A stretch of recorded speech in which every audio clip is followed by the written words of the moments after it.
तो दोस्तों देख सकते हैं आप बारिश में हमारे घर के क्या हालात हैं। और इस तरफ आप लोगों को दिखाती हूँ, ये देखें, ये भी छत टपक रही है।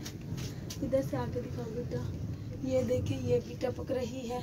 और जो है ना ये इस साइड वाली वॉशरूम की वो भी टपक रही है। अभी आप लोगों को दिखाऊं मैं, तो ये देखें, ये हमने अपनी तरफ से पूरी कोशिश की थी कि जो है ना ऊपर से जो नज़र पड़ती है वो ना पड़े। तो यहाँ पर ये हमने सजाए हुए हैं बर्तन, ये रखे हुए हैं। क्या करें, मजबूरी का नाम शुक्रिया। आज अम्मी कह रही थी कि तुम्हारी चारपाइयाँ बाहर भीग रही हैं। मैंने कहा ये 2 साल से इधर ही भीग रही हैं, क्या करें, इनको कहाँ पर ले जाएं। हमारे पास तो आपने जो दिया हुआ है वो ही, चुप करके चली गई हैं, कोई बात ही नहीं की उन्होंने फिर। तो बस आज का व्लॉग यहीं तक, क्योंकि अंदर जो है रायता फैल रहा है वो भी जाके समेटना है। बारिश अभी थोड़ी कम हो गई है तो ऊपर जाऊंगी और सही से जो है वो लिपाई थोड़ी करके आऊँगी, यहाँ ऊपर से ईंट से दबा के आऊँगी, ऐसे कुटाई करके आऊँगी ताकि टपकना जो है वो रुक जाए।